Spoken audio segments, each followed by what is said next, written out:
Hello, 11th graders. This is Mr. Khalifa with another recording of the Crucible.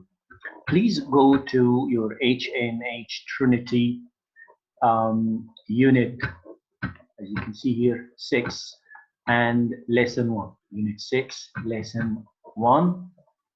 No, lesson 3, the Crucible, and go to the Crucible Act 1 read, and then move to lines 164 or section 164. As you've seen before, we talked about the Crucible, and just to try to summarize what we've done so far and summarize the play so far, said that the Crucible is set in Salem, Massachusetts in 1692. Reverend Parris, the town priest, suddenly finds some of the town's girls, including his own daughter, 10 years old, Betty. He finds them singing and dancing in the woods, which is a place, as you know, thought by the Puritans as a home of the devil. But the girls feel very frightened, and some of them pretend to be sick. Reverend Parris's daughter, as well as Mr. Putnam's daughter, fall sick, only pretending. But how do the Puritans at that time take it?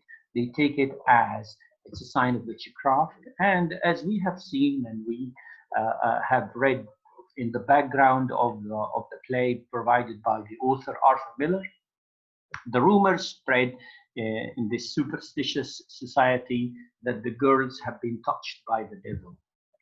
And then Reverend Parrish's niece, Abigail, a young lady, a young woman of 18, was with the girls in the forest. She has quite a strong character, as we've seen, and tells the other girls to say they were only dancing and singing, otherwise she would be really, really punishing them. At that moment, Proctor enters, and we also, before we go into the play, Arthur Miller here gives us some directions or some notes about the character. In a nutshell, this character is quite independent, as we can see. What do we know about Proctor at this point? He is not a partisan, which means he is quite an independent character. He has a sharp, biting tongue for hypocrites. Hypocrites means munafiqeen. He was quite an attractive person, but these characteristics, being, for example, against the hypocrites, can create a lot of enemies, especially in a society like Salem, which enjoys a great deal of hypocrites. These people, as we will see later, will lie low until they have a chance to leap on Proctor and deliver a deadly blow. So if you go back to the text and see, we also know that this man has a secret.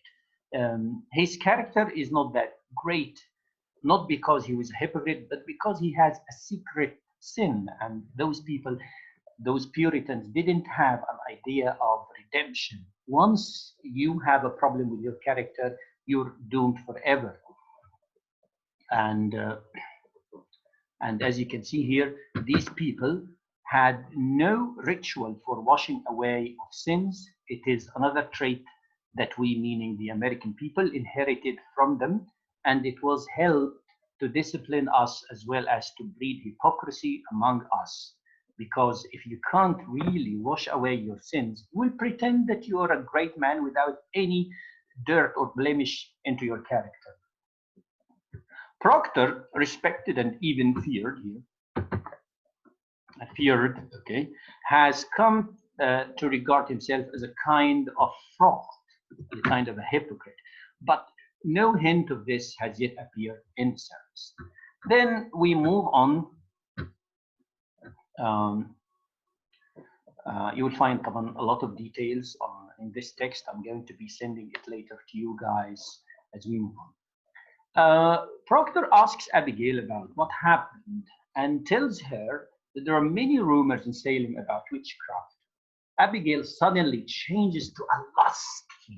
Lustful means a very loving, especially physical love.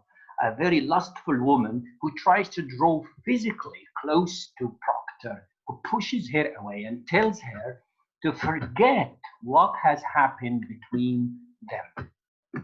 Abigail doesn't accept that and reminds him of his great passion for her and blames his wife, Elizabeth, as the main reason for his refusal of her, for Proctor's refusal of her, accusing Elizabeth of being a sniveling woman. Let's read this part together. We go down to lines here.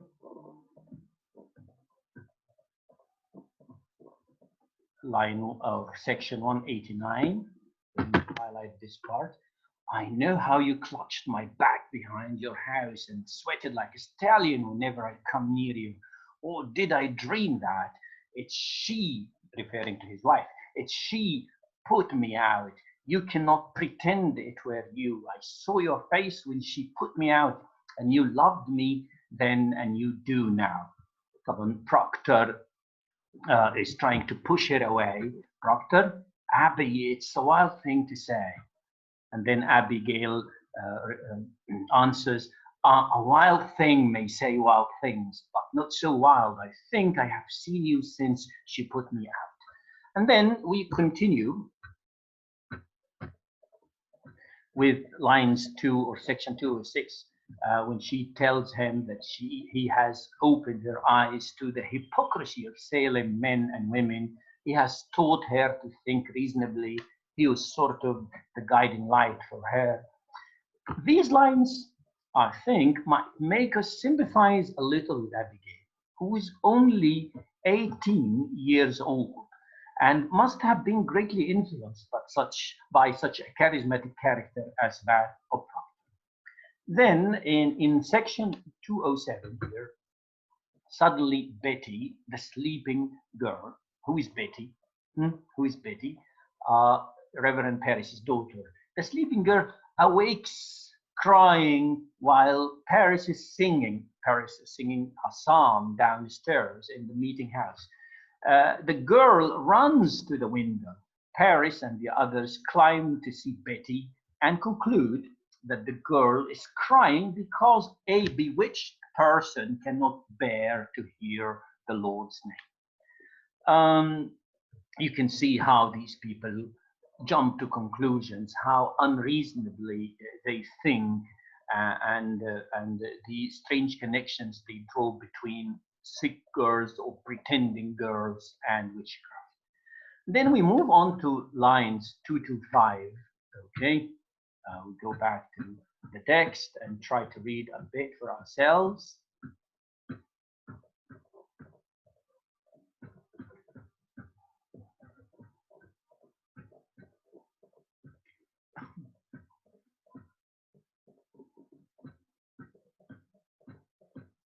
Okay.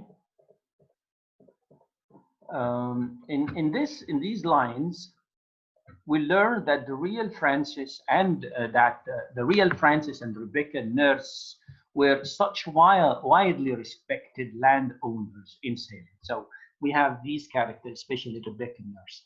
She's introduced to us as the voice of reason in this play. She tells everyone that the girls were just pretending. Once they get hungry, they're going to forget about what they do, that they should be calm and forget about everything they do, because they're only driving the girls to pretend more, or they are really panicking. They are causing the panic for those girls. So we also learn that Mr. and Mrs. Putnam were the main accusers against the nurse. These greatly respected people, especially Rebecca Nurse, is going to be accused of being a witch, and by the Putnams. Who are the Putnams? We talked about those Putnams before. They are a very big family in Salem. They were landowners. But Mr. Putnam was so greedy and he was always grabbing land. He wanted to accuse others that their land is forfeited or taken by the law, and he was the richest person in Salem who could buy the land confiscated by the law. In other words, the Putnams were the first one to accuse Rebecca Nurse of bewitching her daughter Betty. Then we see Rebecca's assessment of the situation, which presents her as the voice of reason in the whole affair. She explains that these little girls were being childish, and that the best thing we can do right now is to be calm and let things cool, and the children will be okay in time. She even asked Reverend Paris to, number one, send away Mr. Hale, the alleged expert in witchcraft, as soon as he arrives. And number two, send for the doctor being the reason, being the scientific way of thinking. Send for the doctor. And number three, turn to God and be an honest to prayers. You can see what Mr. Hale and the doctor symbolize, guys. The first stands for superstition and the second, reason. But Mr. Putnam is insistent that there is witchcraft in Salem. Then we move again to section 250. This section shows us the deep hatred Mrs. Putnam has in her heart for Rebecca Nurse. She's full of grudge as she has lost 7 babies while Rebecca has lost none. Let's read this together. 250. We'll move down.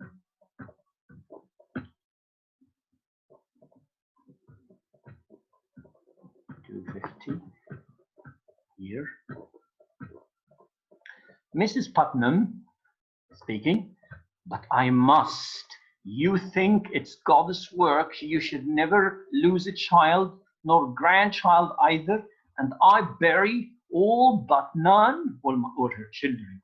There are wheels within wheels in this village, and fires within fires. And then you can see this hatred inside this lady. Okay. And then in lines 253 of section 253, then the conversation diverts to Putnam blaming Proctor for attending church. Proctor retorts that he won't come all the way from his farm to hear Reverend Paris talk about hell and damnation. Just a moment, guys. Just charging my laptop before I lose. Yes. So you can see now, Paris is being accused by Proctor. Proctor accuses Paris that he is the kind of preacher who speaks about hell damnation all the time. And then Paris haggles with Rebecca, Proctor, and Giles about his salary. See how materialistic Paris is. He's unhappy that he only takes 66 pounds, which was a lot of money at that time, and he's not provided with firewood for his house. He even is unhappy that the house where he lives is not written in his name. Again, Proctor accuses Paris of always speaking about hell. In turn, Reverend Paris accuses Proctor of leading a faction, a group against him and all authority. And you can see how Paris and Putnam combine obedience to the authority of a clergyman to the authority of God himself. You can see that this sly and cunning combination. So if you're against the priest, you're certainly against God. That's why everyone was shocked when Proctor defied these people, saying if there were such a faction in Salem, he would be joining them. Again, we move on to lines of sections 280 to 304. We see another fight on the right of ownership of wood in the forest. We already talked about that, so we'll move on to this section. And this brings us to this tutorial, because at that time, Mr. Hale Mr. Reverend Hale, the expert or the alleged expert in witchcraft, is going to join the meeting. He's going to make sure, he's going to confirm if there is a real witch in Salem. We here come to the end of our recording and our lesson. I hope you really understand what's going on, and please, if you have any questions, just send them to me. I'll be glad to answer them. Thank you very much. Have a good day.